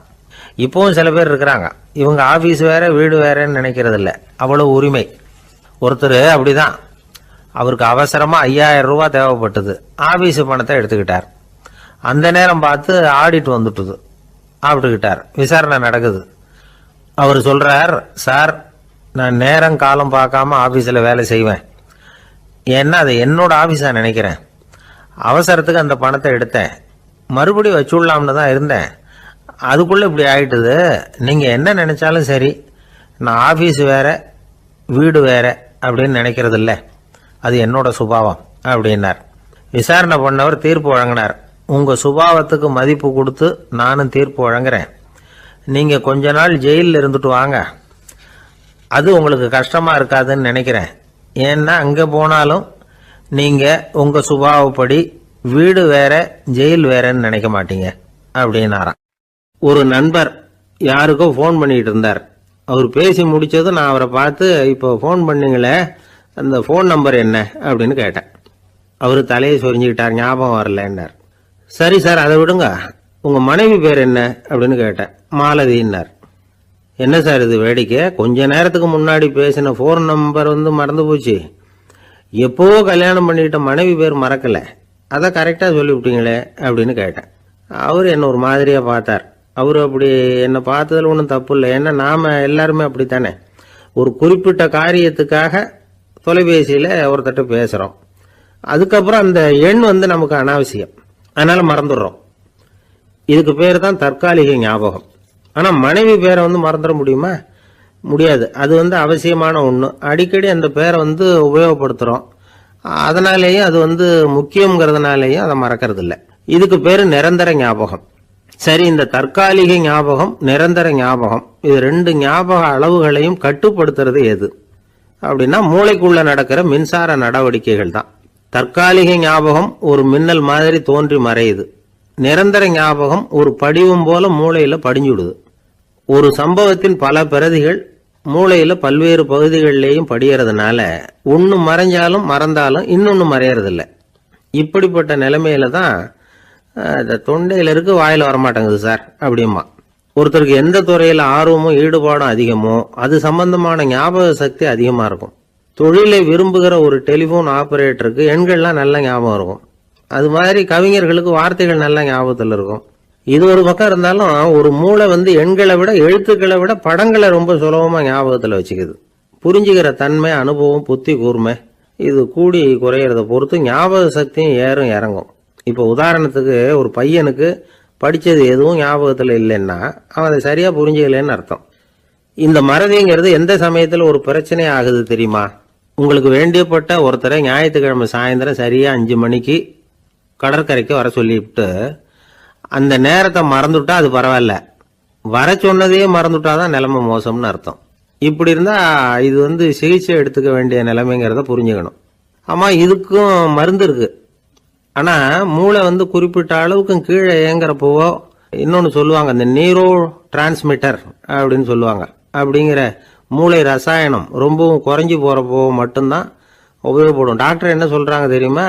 மூளையை பொறுத்த வரைக்கும் அதில் ஞாபக சக்தி அதிகமாக உள்ள மூளை, மறதி உள்ள மூளை அப்படின்னு ஒன்றும் கிடையாது அப்படிங்கிறாங்க. நினைவு வச்சுக்கிறதுக்கு பயிற்சி அளிக்கப்பட்ட மூளை, பயிற்சியற்ற மூளை அப்படின்னு வேணும்னா சொல்லலாம் அப்படின்னு சொல்கிறாங்க. அதனால நம்ம ஞாபக சக்திங்கிறது நம்ம கிட்ட இருக்கிற பயிற்சி, முயற்சி இதை பொறுத்து தான் அமையும். ஒருத்தர் ஒரு பென்சிலை எங்கேயோ வச்சுக்கிட்டு தேடிக்கிட்டு இருந்தார். அப்புறம் என்னமோ தீவிரமா யோசனை பண்ணி அதை ஞாபகப்படுத்தி பார்த்துக்கிட்டு இருந்தாராம். எதிரில் உட்காந்துருந்தவர் சொன்னார், பென்சிலை தானே தேடிக்கிட்டு இருக்கீங்க, அது உங்க வலது காதில் இருக்குது சார் அப்படின்னாராம் அவரு. இதுக்கு அவரு சொல்லியிருக்காரு, பென்சிலை வலது காதில் தான் வச்சிருக்கேங்கிறது எனக்கு நல்லா ஞாபகம் இருக்கு, ஆனா எது வலது காதுங்கிறது தான் மறந்து போச்சு அப்படின்னாராம். அவர் அதை தான் யோசிச்சுட்டு இருந்திருக்கிறார். ஒருத்தர் ரொம்ப கவலையோட உட்காந்துருந்தார். எதை பத்தி சார் கவலைப்படுறீங்கன்னு கேட்டோம். எதிர்காலத்தை பத்தி கவலைப்படுறேன்னார். ஏன்னு கேட்டோம். என்ன பண்றதுன்னே தெரியல சார், எதிர்காலம் ஒரே இருட்டா இருக்கு, பாதையே புரியலன்னார். இன்னைக்கு நம்ம இளைஞர்கள் பல பேருக்கு எதிர்காலம் இருட்டா தான் தெரியுது. அவங்கெல்லாம் இந்த கதையை கொஞ்சம் கேட்கணும். ஒரு மலை அடிவாரத்தில் ஒரு சின்ன கிராமம்.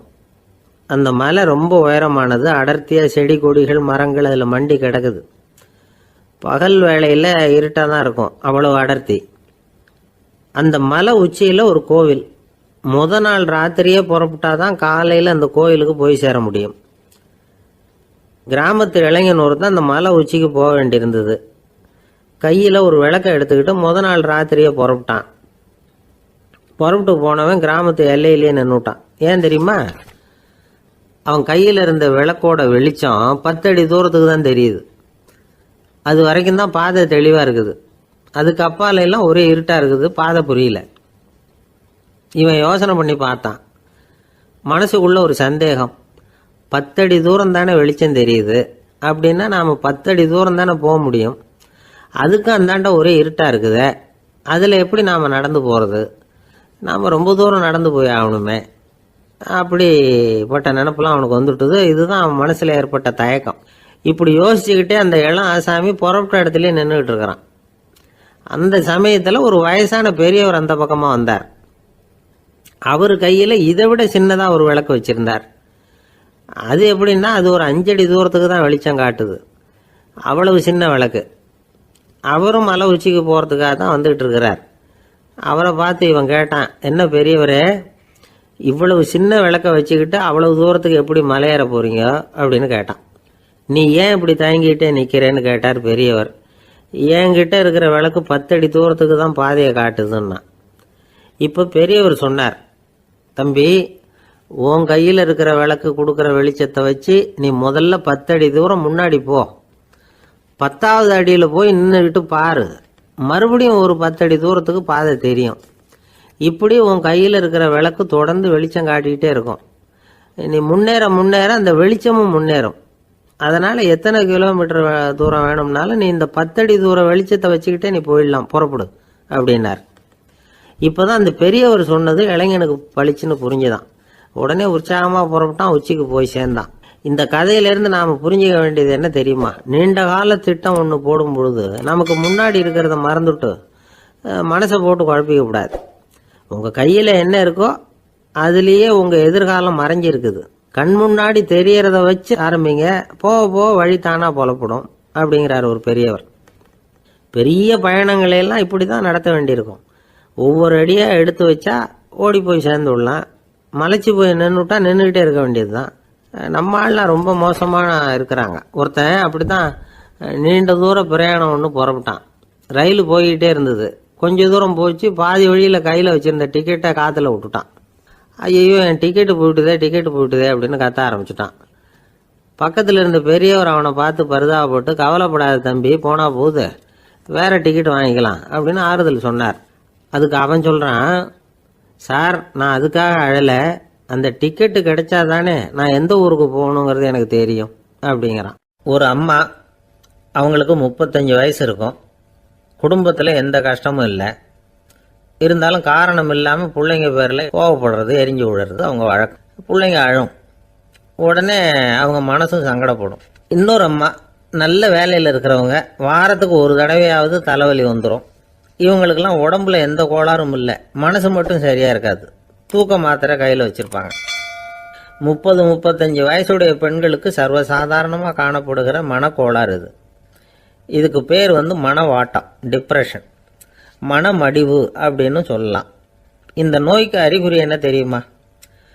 மனசில் வருத்தமான உணர்வு இருக்கும். அடிக்கடி அழலாம் போல தோணும். முன்னால் எல்லாம் எந்தெந்த செயலில் ஆர்வம் இருந்ததோ அதெல்லாம் குறைஞ்சிரும், அல்லது சுத்தமாகவே ஆர்வம் இல்லாமல் போயிடும். சில பெண்கள் இளம் வயசில் பக்கத்தில் இருக்கிறவங்க கிட்ட கலகலப்பாக பேசுவாங்க, வீட்டை அலங்கரிக்கிறதுல ஆர்வம் இருக்கும். இப்போ அதில் எல்லாம் ஆர்வம் இல்லாமல் போயிடும். எந்த வேலை செஞ்சாலும் சீக்கிரம் களைப்பு அடைஞ்சுடுறது மாதிரி ஆகிடும். நமக்கு யாருமே உதவியாக இல்லை, நம்ம எல்லாரும் கை விட்டுட்டாங்க போல இருக்குதே அப்படிங்கிற உணர்வுலாம் உண்டாகும். தன்னைத்தானே குறை சொல்லிக்குவாங்க. நாம் தப்பு பண்ணிவிட்டோம் போல இருக்குதே அப்படின்னு தோணும். குற்றம் பண்ணிட்டதா நினச்சி கஷ்டப்படுவாங்க. பசி இருக்காது, தூக்கத்தில் தொந்தரவு இருக்கும். அடிக்கடி செத்து போடலாங்கிற உணர்வு வரும். தற்கொலை பண்ணிக்கலாங்கிற எண்ணம் உண்டாகும். சில பேர் தற்கொலை முயற்சியில் கூட ஈடுபடுவாங்க. சில பேருக்கு பலவிதமான உடல் வலிகள் இருக்கும், பலவீனம் இருக்கும், சீக்கிரமாக களைப்படைஞ்சு போடுவாங்க. இதெல்லாம் மனவாட்ட நோய்க்கான தன்மைகள். இந்த மனவாட்டம், அதாவது டிப்ரெஷனை 2 வகையாக பிரிக்கலாமா. ஒன்று தானாக உண்டாக்கிக்கிறது, இன்னொன்று எதிர் விளைவை உண்டு பண்ணுகிற அல்லது நரம்பு சம்பந்தப்பட்ட டிப்ரெஷன். தானாக உண்டாக்கிக்கிற மனவாட்ட நோய் இருக்கு பாருங்க, அதுக்கு ஏதாவது சூழ்நிலை காரணமாக இருக்கலாம், அல்லது இல்லாமலும் போகலாம். மூளையில் டொப்பாமைன் அல்லது செரட்டோனின் இதோட அளவு குறையும் பொழுது இந்த டிப்ரெஷன் உண்டாகுது. இதுக்கு ஓரளவு பிறவி காரணங்கள் கூட இருக்கலாம். குடும்பத்தில் வேற சிலருக்கும் வரலாம். பாதிக்கப்பட்ட பெண்ணை பார்க்கறதுக்கு பலவீனமாக தெரியும், கடுமையான குற்ற உணர்வு இருக்கும், தனியாக இருக்கிறதுக்கு ஆசைப்படுவாங்க, நடு ராத்திரியில் எழுந்திரிச்சு உட்காந்து கஷ்டப்பட்டுக்கிட்டு இருப்பாங்க, கொடூரமான முறையில் தற்கொலை பண்ணிக்க முயற்சி பண்ணுவாங்க, தீ வச்சுக்கிறது, அமிலத்தை குடிக்கிறது, தூக்கில் தொங்குறது. இப்படி தானாக வரவழைச்சிக்கிற மனவாட்ட நோய் மறையக்கூடிய நோய். ஒரு தடவை வந்தால் 3லேருந்து 6 மாதம் வரைக்கும் நீடிக்கும். இடைப்பட்ட காலங்களில் நோயாளி இயல்பாக இருப்பார். எதிர் விளைவை உண்டு பண்ணுகிற அல்லது நரம்பு சம்பந்தப்பட்ட மனவாட்ட நோய் எப்படின்னா, கணவன் மனைவி, மாமியார் மருமகள், இப்படிப்பட்ட உறவு முறை பிரச்சனைகள், தோல்விகள், எரிச்சல்கள், ஆபீஸ் பிரச்சனை, இப்படிப்பட்ட சூழ்நிலையால் உண்டாகிறது. எல்லாத்துக்கும் மருந்து இருக்குது, மார்க்கம் இருக்குது, கவலைப்பட வேண்டியதில்லை, தைரியமாக இருக்கணும். உளவியல் மருத்துவம் இதுக்கு ரொம்ப உபயோகமாக இருக்கும். சில பெண்களை பாருங்கள், அவங்க எதுக்கும் அலட்டிக்கிறது இல்லை. ஒரு அம்மா அப்படி தான் தன்னுடைய கணவனை அழைச்சிக்கிட்டு ஒரு மனநோய் மருத்துவர்கிட்ட வந்தாங்க. டாக்டர், எங்கள் வீட்டுக்காரர் திடீர்னு ஒரு மாதிரி ஆயிட்டார், வித்தியாசமாக நடந்துகிறார். எப்படின்னா, இவர் தன்னையே ஒரு ஒட்டடை பூச்சியாக நினச்சிக்கிட்டு இருக்கிறார். அப்படி நினச்சிக்கிட்டு தன்னுடைய தலையாலேயே வீட்டில் உள்ள ஒட்டடையெல்லாம் தொடச்சிக்கிட்டு இருக்கிறார் அப்படின்னாங்க. எவ்வளவு நாளாக அப்படி இருக்குதுன்னு கேட்டார் டாக்டர். 1 வாரமாக அப்படி இருக்குது அப்படின்னாங்க அந்த அம்மா. அப்படின்னா முன்னாடியே ஏன் அழைச்சிட்டு வரல அப்படின்னு கேட்டார் டாக்டர். வீடு பூரா சுத்தமாகட்டுமேனு பார்த்துக்கிட்டு இருந்தேன் டாக்டர் அப்படின்னாங்களாம் அந்த அம்மா. ஒரு ஊரில் ஒரு ஞானி இருக்கிறார், ரொம்ப பெரிய ஞானி, ரொம்ப வயசாயிட்டுது. கடைசி காலத்தில் அவர்கிட்ட சில பேர் வந்தாங்க. உங்கள் குரு யார் அப்படின்னு கேட்டாங்க. அவர் நிமிர்ந்து பார்த்தார். எனக்கு ஆயிரக்கணக்கான குருமார்கள் உண்டு, அவங்க பேரெல்லாம் சொல்லணும்னா இந்த காலம் பத்தாது, ஆனால் முக்கியமான ஒரு 3 பேரை பற்றி மட்டும் உங்களுக்கு சொல்கிறேன் அப்படின்னாராம். அப்புறம் சொன்னார், அந்த 3 பேரில் ஒருத்தன் ஒரு திருடன். ஒரு சமயம் ஒரு பாலைவனம் வழியாக நான் போய்கிட்டு இருந்தேன். அப்போது வழி தவறி போய் ஒரு கிராமத்துக்கு போயிட்டேன். அது இருட்டு நேரம், நடு ராத்திரி, ஊரே உறங்கி போச்சு. அந்த நேரத்தில் ஒரு ஆள் மட்டும் ஒரு வீட்டு சுவத்தில் ஏதோ பண்ணி உள்ளே நுழையிறதுக்கு முயற்சி பண்ணிகிட்டு இருக்கிறான். அவங்கிட்ட போய் நான் இன்னைக்கு இங்கே எங்கே தங்க முடியும் அப்படின்னு கேட்டேன். அதுக்கு அவன், இந்த ராத்திரி வேளையில் அது ரொம்ப சிரமம், ஒரு திருடனோட உங்களால் தங்க முடியும்னா நீங்கள் என்னோட தங்கலாம் அப்படின்னா. நான் அவங்க கூட 1 மாதம் தங்கியிருந்தேன். ஒவ்வொரு நாள் ராத்திரியும் இப்போ நான் என்னுடைய வேலைக்கு போகிறேன், நீங்கள் ஓய்வு எடுத்துக்கோங்க அப்படின்னு சொல்லிவிட்டு போவான். அவன் திரும்பி வந்த உடனே உனக்கு ஏதாவது கிடைச்சிதான்னு நான் கேட்பேன். அதுக்கு அவன், இன்னைக்கு ராத்திரி ஒன்றும் இல்லை, நாளைக்கு மறுபடியும் முயற்சி பண்ணுவேன் அப்படின்பா. எப்பவும் அவன் நம்பிக்கை இழந்ததே கிடையாது, எப்பவும் சந்தோஷமாகவே இருப்பான். நானும் ரொம்ப காலமாக தியானம் பண்ணிக்கிட்டே இருந்தேன், ஒன்றுமே நடக்கலை. ஆனால் நான் என்ன பண்ணேன் தெரியுமா, மனசு வருத்தப்படும், நம்பிக்கை இழந்துருவேன். அப்போல்லாம் அந்த திருடனுடைய விடாமுயற்சி தான் ஞாபகத்துக்கு வரும். அதனால் அந்த திருடன் எனக்கு ஒரு குரு. என்னுடைய 2வது குரு யாருன்னா அது ஒரு நாய். இது எப்படின்னா, ஒரு சமயம் எனக்கு ரொம்ப தாகமாக இருந்தது. ஒரு நதியை நோக்கி போய்கிட்டு இருந்தேன். அப்போ ஒரு நாயும் வந்தது, அதுக்கும் தாகம். ஓடி வந்து ஆற்றை பார்த்தது. அதோட நிழல் வந்து ஆற்றுல தெரிஞ்சுது. அதை பார்த்ததும் பயந்துட்டுது. அதாவது அது தன்னுடைய சொந்த உருவத்தையே கண்டு பயந்தது. அதை பார்த்து குறைக்குது, திரும்பி ஓடிச்சு. ஆனால் அதுக்கு தாகம் அதிகமாக இருந்ததுனால அது மறுபடியும் திரும்பி வந்தது. பார்த்தா மறுபடியும் தண்ணியில் நாயோட உருவம் தெரியுது. இப்படி சில தடவை பண்ணிச்சு. இருந்தாலும் கடைசியில் தண்ணியில் குதிச்சுட்டுது துணிஞ்சி. இப்படி குதித்த உடனே அதோட உருவமும் மறைஞ்சுட்டுது. இதை பார்த்தேன். நான் என்ன புரிஞ்சுக்கிட்டேன்னா, எவ்வளவு தான் பயம் இருந்தால் கூட ஒருத்தன் தைரியமாக காரியத்தில் இறங்கணும் அப்படிங்கிறத புரிஞ்சுக்கிட்டேன். இந்த போதனை அந்த நாய்கிட்ட இருந்து எனக்கு கிடைச்சிது. இது ஒன்று. அடுத்தது என்னுடைய 3வது குரு யாருன்னா அது ஒரு சின்ன குழந்தை. நான் ஒரு சமயம் ஒரு நகரத்துக்கு போனேன். அங்கே ஒரு குழந்தை எரிகிற மெழுகுவத்தி ஒன்று எடுத்துக்கிட்டு வந்தது. நான் அந்த குழந்தைய பார்த்து வேடிக்கையாக கேட்டேன், ஏன் பாப்பா, இந்த மெழுகுவத்தியை நீயாவே கொளுத்துனியா அப்படின்னு கேட்டேன். ஆமான்னுது அந்த குழந்தை. சரி, இந்த மெழுகுவத்தி முன்னாடி எரியாமல் இருந்தது, இப்போ எரியுது. இந்த மெழுகுவத்திக்கு வெளிச்சம் எங்கேருந்து வந்தது, அதை எனக்கு காட்ட முடியுமா அப்படின்னு கேட்டேன் அந்த குழந்தைகிட்ட. இதுக்கு அந்த குழந்தை சிரிச்சுக்கிட்டு அந்த மெழுகுவத்தியை ஊதி அணைச்சுட்டுது. அதுக்கப்புறம் என்னை பார்த்து கேட்டுது, இப்போ இந்த மெழுகுவத்தியின் வெளிச்சம் போனதை பார்த்தீங்க இல்லையா, அது எங்கே போச்சுன்னு எனக்கு சொல்லுங்க அப்படின்னுது. அந்த குழந்தை இப்படி கேட்டதும் என்கிட்ட இருந்த ஆணவம் அழிஞ்சுட்டுது. நான் படித்ததெல்லாம் அந்த வினாடியில் சுக்கு நூறாக போயிட்டுது. என்னுடைய முட்டாள்தனத்தை நான் உணர்ந்தேன் அப்படின்னு இவ்வளவும் அந்த ஞானி விவரமாக சொன்னாராம். அதனால் நாம் இன்னார்கிட்டே இருந்து தான் இதை கற்றுக்கணுங்கிறது இல்லை, யாருக்கிட்டே இருந்தும் எதையும் கற்றுக்கலாம். நம்மால் ஒருத்தன் ஒரு நாய் வளர்த்துக்கிட்டு இருந்தான். அந்த நாய்க்கு வால் கிடையாது, யாரோ ஏற்கனவே வெட்டி எடுத்துட்டாங்க. இந்த நாய் தான் சார் எனக்கு குரு, அதுகிட்டே இருந்து கூட நான் பாடம் கற்றுக்கிட்டு இருக்கிறேன் அப்படின்னா. அப்படி என்ன கற்றுக்கிட்டேன் இந்த வால் இல்லாத நாய்கிட்டே இருந்து அப்படின்னு கேட்டோம். நாம் யாருக்கிட்டையும் வாலாட்டக்கூடாது அப்படிங்கிற பாடத்தை அதுகிட்டே இருந்து தான் நான் கற்றுக்கிட்டேன் அப்படின்னா. இந்த உலகத்தில் எவ்வளவோ உயிரினங்கள் இருக்குது, ஒவ்வொன்றும் ஒவ்வொரு விதமாக சண்டை போடுது. இப்போ 2 மாடு சண்டை போட்டுக்குதுன்னு வச்சுங்க, என்ன பண்ணும், 2 முட்டிக்கும். அதுக்கு சண்டை போடுறதுக்கு ஆயுதமாக உபயோகப்படுறது அதோட கொம்பு. 2 சேவல் சண்டை போட்டுக்குதுன்னு வச்சுங்க, அதுக்கு ஆயுதமாக உபயோகப்படுறது அதோட கால் நகம். காலால் தான் அது ஒன்றோட ஒன்று சண்டை போட்டுக்கும். ஆனால் 2 மனுஷன் சண்டை போட்டுக்கிறான்னு வச்சுங்க, இவன் இன்னதை தான் ஆயுதமாக உபயோகப்படுத்துவான்னு குறிப்பிட்டு சொல்ல முடியாது. கல்லை எடுப்பான், கத்தி எடுப்பான், துப்பாக்கி எடுப்பான், என்ன வேணாலும் பண்ணுவான். வாயால் திட்டுவான், கையால் அடிப்பான், காலால் உதைப்பான், சகலகலா வல்லவன். விலங்குகள்லாம் பொதுவாக வாயை சாப்பிட்றதுக்கு மட்டும்தான் உபயோகப்படுத்துது. ஆனால் இவனுக்கு சாப்பிட்றதுக்கும் அதுதான், சாப்பிட்டு விட்டு திட்டுறதுக்கும் அதுதான்.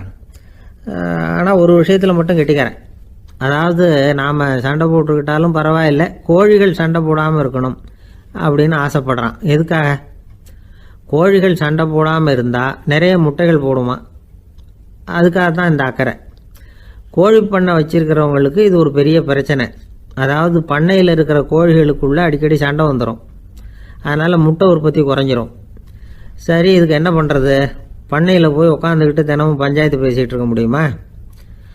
அமெரிக்காவில் கோழி பண்ணை வச்சுருக்கிற ஒருத்தர் இதை பற்றி யோசனை பண்ணி பார்த்தாராம். ஒரு வழியையும் கண்டுபிடிச்சிருக்கார். கோழிக்கெல்லாம் மூக்கு கண்ணாடி மாட்டி விட்டுட்டோம்னா அது சண்டை போடுற குணம் குறைஞ்சிரும், முட்டை அதிகமாகிடும். அந்த கண்ணாடியில் உள்ள லென்ஸு சிவப்பு நிறத்தில் இருக்கணும், அவ்வளவுதான் அப்படின்னு அவர் கண்டுபிடிச்சாராம். இது ஏற்கனவே நடைமுறையில் கண்டுபிடிக்கப்பட்ட ஒரு விஷயம். ஆனால் எல்லா கோழிக்கும் சிவப்பு மூக்கு கண்ணாடி எப்படி மாட்டி விடுறது? அப்படியே மாட்டி விட்டாலும் அது நழுவாமல் இருக்கணுமே. இப்போ நாமெல்லாம் நடு வரலால் மூக்கு கண்ணாடி நடுவில் தொட்டு அப்படி ஸ்டைலாக சரி பண்ணிக்கிறோம். அது மாதிரி கோழி எப்படி சரி பண்ணிக்கும்? இதுதான் பிரச்சனை. இதுக்கு அவர் என்ன வழி கண்டுபிடிச்சாருன்னா, கோழிக்கெல்லாம் மூக்கு கண்ணாடிக்கு பதிலாக விழியொட்டு வில்லைகள், கான்டாக்ட் லென்ஸ், அதை பொருத்தி விட்டா என்ன அப்படின்னு யோசனை பண்ணார். அதே மாதிரி பண்ணார். அதே மாதிரி செஞ்சு பார்த்தார், வெற்றி. அதுக்கப்புறம் கோழியெல்லாம் சண்டை போட்டுக்கலையாம், சமாதான பிரியர்கள் ஆகிட்டு தான். கோழிகளுக்கு இயல்பாகவே சண்டை போடுற குணம் உண்டு. ஆனால் அதோட கண்ணுக்கு பார்க்குற பொருள்லாம் ரோஜா நிறத்துலையோ அல்லது இன்னும் சொல்ல போனால் அழுத்தமான சிவப்பு நிறத்துலையோ தெரிஞ்சதுன்னா சண்டை போடுற குணம் குறைஞ்சிருதான். அந்த சமயத்தில் அது அதிகமாகவும் முட்டையிட ஆரம்பிச்சுடுதான். அதே நேரத்தில் இறை எடுக்கிறத கூட குறைச்சிக்குதான். இது ஏன் இப்படி பண்ணுதுங்கிறது விஞ்ஞானிகளுக்கு இன்னமும் புரியலையா. எப்படியோ அமெரிக்க கோழிகள்லாம் கான்டாக்ட் லென்ஸ் பொருத்திக்க ஆரம்பித்தாச்சு. கோழி கழுத்தை பிடிச்சிக்கிட்டு ஒரு சில வினாடிகளில் அதை பொருத்தி விட்றாங்களாம். கோழியோட ஆயுள் பூரா அது அப்படியே இருக்குமா. பண்ணையில் முட்டை உற்பத்தி குறைஞ்சா இது மாதிரி விஞ்ஞானபூர்வமாக பரிகாரம் தேடுறது தான் நல்லது. நமக்கு வேண்டியப்பட்ட ஒருத்தர், அவர் ஒரு கோழி பண்ணை வச்சுருந்தார். அந்த பண்ணையில் பாதி கோழி திடீர்னு செத்து போச்சு. உடனே ஒரு கால்நடை மருத்துவர்கிட்ட போக வேண்டியது தானே. அங்கே போகல. உள்ளூரில் மந்திரம் பண்ணிகிட்டு இருந்த ஒரு சாமியார்கிட்ட போனார். அவர் காலில் விழுந்தார். சாமி, என் பண்ணையில் பாதி கோழி செத்து போட்டுதுன்னார். சாமியார் யோசனை பண்ணார். சரி, பண்ணையில் வாசப்படி கிழக்கு பக்கமாக வச்சுருக்கியா மேற்கு பக்கமாக வச்சுருக்கியான்னு கேட்டார். கிழக்கு பக்கமாக இருக்குன்னார் அவர். அதுதான் தப்பு, மேற்கு பக்கமாக அதை மாற்று, சரியாக போடும்னாராம். அதே போல் அவர் போய் மாற்றிவிட்டார். அப்பவும் பாதி செத்து போச்சு. மறுபடியும் சொன்னார், சாமி மறுபடியும் பாதி கோழி செத்து போட்டுதேன்னார். சரி, கூரை எப்படி போட்டிருக்க? ஓடு போட்டிருக்கியா இல்லை கீத்து போட்டிருக்கியான்னார். ஓடு போட்டிருக்கேன்னாராம் அவர். அதுதான் தப்பு, கீத்து போட்டுரும், சரியாக போடும்னாராம். சரின்னு போய் அதையும் மாற்றி பார்த்தார். மறுபடியும் போயிட்டுது, கோழி செத்து போச்சு. வந்தார். மறுபடியும் பாதி செத்து போச்சு சாமின்னு வந்தார். இவரும் யோசனையை மாற்றி மாற்றி சொல்லிகிட்டே இருக்கிறார். இப்படி அவரும் மாற்றி மாற்றி பார்த்தார். 6வது தடவையாக அவரை தேடிட்டு வந்தார். அந்த சமயத்தில் இவர் ரொம்ப தீவிரமாக யோசனை பண்ணி பார்த்துட்டு, அது சரிப்பா, நீயும் என்கிட்ட சளைக்காமல் வந்துக்கிட்டு இருக்கிற, நானும் யோசனை சொல்லிகிட்டு இருக்கேன். இப்போவும் உங்ககிட்ட சொல்கிறதுக்கு என்கிட்ட யோசனை நிறையா இருக்குது. ஆனால் சோதிக்கிறதுக்கு உங்ககிட்ட கோழி இல்லையே, என்ன பண்ணுறது அப்படின்னாராம் இவர். ஒரு ஊரில் ஒரு பெரிய ஞானி இருந்தார். அவர் படுக்கையில் இருந்தார். இன்னும் கொஞ்ச நேரம்தான் அவர் இந்த உலகத்தில் இருக்க போகிறார். அவரை சுற்றி ஏகப்பட்ட கூட்டம். ஏற்கனவே அவருடைய உபதேசங்களை கேட்டவங்க பல பேர் அவரை சுற்றி நிற்கிறாங்க. அந்த ஞானி மெதுவாக கண்ணை திறந்து பார்க்குறார். எல்லாரும் அவருடைய கடைசி வார்த்தையை கேட்கறதுக்காக அவளோட காத்துக்கிட்டு இருக்கிறாங்க. அந்த ஞானி மெதுவாக பேச ஆரம்பித்தார். நான் என்னுடைய வாழ்நாள் பூராவும் உங்களுக்கு நிறைய போதனைகள் சொல்லிக்கிட்டு இருக்கிறேன். பேரானந்தம், மகிழ்ச்சி, தியானத்தன்மை, இதை பற்றியெல்லாம் சொல்லியிருக்கிறேன். இப்போ நான் வேற ஒரு கரைக்கு போய்கிட்டு இருக்கிறேன். நான் இனிமேல் இந்த கரையில் இருக்க மாட்டேன். நீங்கள் நான் சொன்னதையெல்லாம் கேட்டீங்க, ஆனால் எதையும் நீங்கள் நடைமுறைப்படுத்தி பார்க்கல. எல்லாம் கேட்டதோடு சரி, அதோடு விட்டுவிட்டீங்க. அப்புறம் அதை தள்ளி போட்டுக்கிட்டே வந்துட்டீங்க. மேலும் அதை தள்ளி போடுறதுல எந்த பிரயோஜனமும் கிடையாது. இப்போ நான் போய்கிட்டு இருக்கிறேன். உங்களில் யாராவது என்னோட வர்றதுக்கு தயாரா அப்படின்னு கேட்டார். அவ்வளவுதான். யாரும் வாயை திறக்கலை. ஒரே மௌனம், சத்தமே இல்லை. ஒருத்தர் பார்த்துக்கிட்டே நிற்கிறாங்க. அந்த கூட்டத்தில் ஒரு ஆள் அந்த ஞானி கூடவே 40 வருஷத்துக்கு மேலே இருந்திருக்கிறான். அவனும் வாயை திறக்காமல் இன்னொருத்தன் முகத்தை பார்த்துக்கிட்டே நிற்கிறான். இந்த சமயத்தில் பின்னாடி நின்றுக்கிட்டு இருந்த ஒருத்தன் கையை தூக்கினான். ஞானி அவனை பார்த்தார். சரி, ஒருத்தனுக்காவது நம்மோட வர்றதுக்கு தைரியம் இருக்குது அப்படின்னு நினச்சார். ஆனால் அந்த ஆள் என்ன சொன்னான் தெரியுமா? ஐயா, நீங்கள் கேட்குறப்போ நான் உடனே எழுந்திருக்கல, கையை மட்டும்தான் தூக்கினேன். என்ன காரணம்னா, நான் எப்படி அடுத்த கரைக்கு சேர்றதுங்கிறது தெரிஞ்சுக்கிறதுக்காக தான். அந்த விவரத்தை மட்டும் இப்போ உங்ககிட்ட இருந்து நான் தெரிஞ்சுக்க ஆசைப்படுறேன். ஏன்னா இப்போ நான் உங்கள் கூட வர்றதுக்கு தயாராக இல்லை. எவ்வளவோ காரியங்களை நான் இன்னும் இங்கே முடிக்க வேண்டியிருக்குது. வீட்டுக்கு ஒரு விருந்தினர் வந்திருக்கிறார். என்னுடைய இளைய மகனுக்கு கல்யாணம் பண்ணி வைக்கணும். அதனால் இன்றைக்கி உங்கள் கூட வர முடியாது. அது மட்டும் இல்லை, இப்போ உங்கள் கூட அடுத்த கரைக்கு வந்தால் திரும்பி வர முடியாதுன்னு வேறு சொல்கிறீங்க. அதனால் இப்போ நான் வரல. இன்னொரு நாள் நிச்சயமாக நான் வர்றேங்க, உங்களை சந்திக்கிறேன். அதனால் இப்போ நீங்கள் இன்னொரு தடவை எங்களுக்கு விளக்கமாக சொல்லணும். ஏற்கனவே பல தடவை சொல்லியிருக்கிறீங்க. தயவு பண்ணி இப்போ ஒரு தடவை சொன்னீங்கன்னா சௌகரியமாக இருக்கும். அந்த அடுத்த கரையை அடையிறது எப்படி, இப்போ ஒரு தடவை அதை விளக்கமாக சொல்லிட்டீங்கன்னா நல்லா ஞாபகப்படுத்திக்குவேன். அது சரியான சமயம் வர்றப்போ இது எனக்கு உதவியாக இருக்கும் அப்படின்னு நானா. ஆனால் உண்மை என்ன தெரியுமா, அந்த சரியான சமயம் வரவே இல்லை அப்படிங்கிறது தான் உண்மை. இப்படி அந்த கதை முடியும். இந்த கதை அந்த ஒரு ஆளுக்கு மட்டும் இல்லை, கிட்டத்தட்ட எல்லாருக்குமே அது பொருந்தும் அப்படிங்கிறாங்க விவரம் தெரிஞ்சவங்க. எல்லாருமே அந்த சரியான தருணத்துக்காக தான் காத்துக்கிட்டு இருக்கிறாங்களாம். அதுக்காக ஜோசியம் பார்க்குறாங்க, கைரேகை பார்க்குறாங்க, நாளைக்கு என்ன நடக்குங்கிற ஆவலில் எல்லாரும் காத்துக்கிட்டு இருக்கிறாங்க. ஆனால் அந்த ஒரு நாள் ஒருபோதும் வரப்போகிறதில்ல. நீங்கள் தள்ளி போடுறதுக்காக பல அர்த்தமில்லாத காரணங்களை தேடுறீங்க அப்படிங்கிறார் ஒரு ஞானி. காத்திருக்கிறதுலேயே நம்ம காலம் ஓடி போயிடுது. ஏன்னா இன்னைக்கு நாம் சிந்திக்கிறது நாளைக்கு நாம் சிந்திக்கிறது இல்லை. ஒவ்வொரு நாளும் ஒவ்வொரு மாதிரி போயிடுது. நாளைக்கு மறுநாளை பற்றியே சிந்திக்கிறோம். இப்படியே அது பாட்டுக்கு போயிடும். கரையை தொட்டு பார்க்குறது எப்போ, இதுதான் கேள்வி. நமக்கு வேண்டியப்பட்ட ஒருத்தர் ஒரு ரயில்வே பிளாட்ஃபாரத்தில் நின்றுட்டு இருக்கிறார். அங்கே இருக்கிறவங்க கிட்ட கேட்குறாராம், விசாரிக்கிறார், ஏங்க கிழக்க போகிற ரயில் போயிட்டுதுங்களான்னாராம். போயிட்டுதுன்னு இருக்கிறாங்க. கொஞ்ச நேரம் கழிச்சு ஏங்க மேற்க போகிற ரயில் போயிட்டுதுங்களான்னு கேட்டிருக்காரு. போயிட்டுதுங்களான் இருக்காங்க. அப்புறம் கொஞ்ச நேரம் கழிச்சு மறுபடியும் ஏங்க 10:30 மணி வண்டி போயிட்டுதான்னு கேட்டிருக்காரு. தொடர்ந்து காலையிலேருந்து சாயந்தரம் வரைக்கும் இப்படி ஒரே இடத்துல நின்றுட்டு கேட்டுக்கிட்டே இருக்கிறார். இதை பார்த்துக்கிட்டு இருந்த ஒருத்தர் அவர்கிட்ட ஏங்க நீங்கள் எங்கே போகணும் அப்படின்னு கேட்டாராம். இவர் மெதுவாக சொன்னாராம், இந்த ரயில்வே லைனை தாண்டி அந்த பக்கம் போகணும் அப்படின்னாராம். ஆஃபீஸில் வேலை பார்க்குற ஒருத்தர் வந்தார். பேசாமல் ஒரு 10 நாள் லீவு போட்டுடலாமா பார்க்குறேன் அப்படின்னார். ஏன்னு கேட்டோம். என்னுடைய மேலதிகாரி ஒரு முசுடு சார், அவர்கிட்ட வேலை பார்க்குறது ரொம்ப கஷ்டமாக இருக்குது அப்படின்னார். ஆஃபீஸில் வேலை பார்க்குறவங்கெல்லாம் ஒரு விஷயத்தை நல்லா ஞாபகத்தில் வச்சுக்கணும். மேலதிகாரிங்கிறவர் ஒரு பெரிய மகான் இல்லை, அவரும் ஒரு மானிட பிறவி தான். சராசரி மனுஷனுக்குள்ள பலம் பலவீனம் ரெண்டும் அவருக்கும் உண்டு. அதனால் அவரை கொஞ்சம் அனுசரித்து போகிறதுக்கு பழகிறது தான் நல்லது. மேலதிகாரிகளில் பல வகை உண்டு. அதில் முக்கியமாக 3 வகை. அதில் ஒரு வகை எப்படி தெரியுமா, உங்களை ஒரு வேலை செய்கிற மெஷினாக மட்டுமே நினைக்கக்கூடிய வகை. இவங்கெல்லாம் எப்படின்னா, எங்கேயாவது வெளியூர் போயிருந்தா கூட அங்கேருந்து ஃபோன் பண்ணுவாங்க, அந்த வேலை என்னாச்சு, இந்த வேலை என்னாச்சு அப்படின்னு. இவங்களுக்கெல்லாம் உங்கள் நலனை பற்றியோ உங்கள் குடும்பத்தை பற்றியோ அக்கறை இருக்காது. நீங்கள் சொல்கிற யோசனை எதுவும் இவங்ககிட்ட எடுபடாது. கொடுத்த வேலையை பாரு, நீ எனக்கு புத்தி சொல்ல வேணாம் அப்படிம்பாங்க. இவங்களை அனுசரித்து போகிறதுக்கு ஒரே வழி, இவங்க எதை சொன்னாலும் சரின்னு சொல்லிவிட்டு வேலையை கவனிக்க வேண்டியது தான். இவங்ககிட்ட வேற எந்த கேள்வியும் கேட்டுக்கிட்டு இருக்கக்கூடாது. ஆமாம் சாமி போடுறது கௌரவ குறைச்சல் இல்லை, அது ஒரு அலுவலக சௌகரியம், அவ்வளவுதான். இன்னொரு வகையான மேலதிகாரிகள் எப்படி தெரியுமா, இவங்கெல்லாம் ஆஃபீஸ் வேலையை பற்றி அதிகமாக கவலைப்பட்டுக்கிட்டு இருக்க மாட்டாங்க. தங்களுடைய சொந்த இமேஜ் பாதிக்கப்படக்கூடாதுங்கிறதுலையே கவனமாக இருப்பாங்க. இவங்கெல்லாம் அடிக்கடி உங்கள் நலனை விசாரிப்பாங்க. அதே மாதிரி நீங்களும் அவரை விசாரிக்கணும்னு எதிர்பார்ப்பாங்க. இந்த ரக அதிகாரிகளுக்கெல்லாம் புது வருட வாழ்த்து அனுப்பலாம், பிறந்தநாள் வாழ்த்து அனுப்பலாம். அவருக்கு எங்கேயாவது ஒரு பாராட்டு விழா நடந்தால் முதல் வரிசையில் போய் உட்காந்து உங்கள் முகத்தை காட்டலாம். ஆஃபீஸ் வேலையை மட்டுமே பார்க்குற பணியாளர்கள் இது மாதிரி அதிகாரிகள்கிட்ட நல்ல பேர் வாங்க முடியாது. இன்னொரு வகையான மேலதிகாரிகள் உண்டு. அவங்க எப்படின்னா, ஆஃபீஸ் வேலையை பற்றியும் கவலைப்பட மாட்டாங்க, தனக்கு கீழே வேலை பார்க்குறவங்கள பற்றியும் கவலைப்பட மாட்டாங்க. எக்காரணம் கொண்டும் தன்னுடைய பொசிஷனுக்கு ஆபத்து வந்துடக்கூடாதுன்னே நினைக்கக்கூடியவங்க இவங்க. இவங்களால் கடுமையான வேலை செய்யவும் முடியாது, தீர்மானிக்கவும் முடியாது. எந்த முடிவையும் எடுக்காமல் அப்படியே தள்ளி போட்டுக்கிட்டே போடுவாங்க எல்லாத்தையும். இதனால் என்ன ஆகும்னா, இவருக்கு கீழே வேலை பார்க்குற உங்களுக்கு பொறுப்பு அதிகமாகிடும். இவங்ககிட்ட போய் பிரச்சனையை மட்டும் சொல்லி பிரயோஜனம் இல்லை, அதுக்கான முடிவுகளை நீங்களே சொல்லணும். அப்போ தான் இது மாதிரி அதிகாரிகள்கிட்ட நல்ல பேர் வாங்கலாம். அட்லீஸ்ட் கெட்ட பேர் வாங்காமலாவது காலம் தள்ளலாம். ஆஃபீஸில் வேலை பார்க்குறவங்க முக்கியமாக சில விஷயங்களை ஞாபகத்தில் வச்சுக்கணும். ஆஃபீஸில் நடக்கிற நல்லது கெட்டது எதுவாக இருந்தாலும் உடனடியாக மேலதிகாரிகிட்ட தெரிவிக்கிறது நல்லது. 3வது மனிதர் மூலமாக அதை அவர் தெரிஞ்சுக்கிறது அவ்வளவு நல்லதில்லை. எந்த மேலதிகாரியுமே தான் இந்த சர்பாஸ் செய்யப்படுறத விரும்புறதில்லை. அதனால் அவருக்கு தெரியாமல் மேலிடத்துக்கு மணி எழுதி போடக்கூடாது. அப்படி எழுதி போடுறவங்க சில பேர் இருக்கிறாங்க. நீங்களும் உங்கள் மேலதிகாரியும் தொழில் ரீதியாக ஒரே படிப்பு படித்தவராக இருக்கலாம். அப்படி இருந்ததுன்னா அட்ஜஸ்ட் பண்ணி போகிறது கொஞ்சம் கஷ்டம்தான். இதை மனசில் வச்சுக்கிட்டு நடந்துக்கணும்.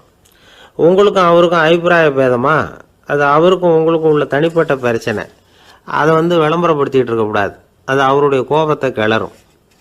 உங்கள் மேலதிகாரி உங்கள் கூட படித்தவராக இருக்கலாம், அதுக்காக அவரை எல்லாருக்கும் முன்னாடி அடைய கிச்சாமி எப்படா இருக்க அப்படின்லாம் கேட்டுக்கிட்டு இருக்கக்கூடாது. பொதுவாக யாரும் அதை விரும்புறதில்லை.